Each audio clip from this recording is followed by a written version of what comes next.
மாணவர்கள் அனைவருக்கும் வணக்கம். நாம் 10ஆம் வகுப்பு பிஹெச் சம்மை பார்த்துட்ருக்குறோம். ஸோ நேரடியாக பிஹெச் கண்டுபிடிக்கிற சம், அதாவது அமிலம் சத்திய சம்மு பார்த்தோம். அடுத்தது காரம் பற்றிய சம்மு வந்து பார்த்தோம். மூணாவது ஒரு பிஹெச் கொடுத்துட்டு பிஓஹெச் கண்டுபிடிக்கிறது, அல்லது பிஓஹெச் கொடுத்துட்டு பிஹெச் கண்டுபிடிக்கிறது பார்த்தோம். நாலாவதாக இது ஒரு சம் இருக்குது. ஒரு கரைசலின் பிஹெச் மதிப்பு 2 எனில் அதன் செறிவு என்ன? ஸோ பிஹெச் மதிப்பு கொடுத்துட்டாங்க, செறிவு கேட்குறாங்க. நீங்கள் நார்மலாக பார்த்தீங்கன்னா நமக்கு என்ன கொடுத்துருப்பாங்க, 1.0 × 10⁻⁻5 மோலார் செறிவுள்ள கரைசலின் பிஹெச் மதிப்பு என்ன அப்படின்னு கேட்பாங்க. நம்ம இதை பார்த்துக்கிட்டு என்ன பண்ணுவோம், இங்கே -5 வந்தால் இங்கே 5 வரதா சொல்லுவோம். சரிங்களா? அப்போது இப்படி செறிவு கொடுத்துட்டு நமக்கு பிஹெச் மதிப்பு கேட்குறது நார்மலாக நமக்கு தெரியும்.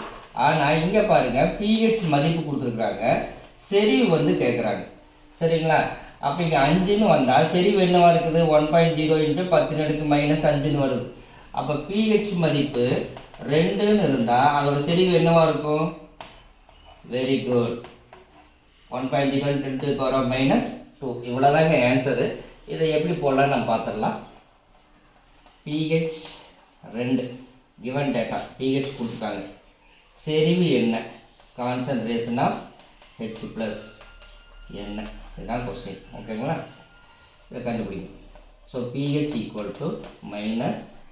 -log10 concentration of H+.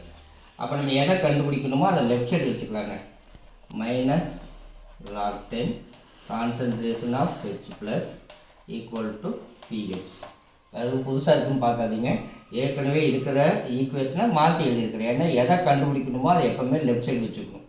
So நம்ம -log10 concentration of H+ = pH இந்த ஈக்குவேஷனை தான் மாற்றி எழுதியிருக்கிறேன். இப்போது இதில் நம்ம என்ன கண்டுபிடிக்கணும் அப்படின்னா, கான்சன்ட்ரேஷனை கண்டுபிடிக்கணும். கான்சன்ட்ரேஷன் ஆஃப் H+ = இந்த -log10 இந்த பக்கம் போகிறப்ப என்ன ஆகுதுன்னா வெறும் 10ஆக போகும். இந்த pHக்கு மேலே -pHன்னு போட்டுக்கோங்க. 10⁻⁻pH 10 மைனஸ் pHக்கு பதிலாக என்ன போடணுங்க, 2. இவ்வளோதான் இப்போ ஆன்சரு. இது வந்து இதோட செடி வந்து மோலாரில் சொல்லியிருப்பாங்க, அதனால நீங்கள் மோலார் அப்படின்னு போட்டால் போதும். அல்லது இதோட நிறுத்திக்கலாம், அல்லது 1.0 × 10⁻⁻2 மோலார் அப்படின்னு முடிச்சுக்கலாம். ஸோ இதோட பிஹெச்எம் முடிஞ்சது. நீங்கள் புரியாட்டி ஒவ்வொரு வீடியோவாக பாருங்கள். கண்டிப்பாக பிஹெச்லேருந்து இந்த வருஷம் ஒரு சம்மை வந்து நம்ம எதிர்பார்க்கலாம். தேங்க்யூ.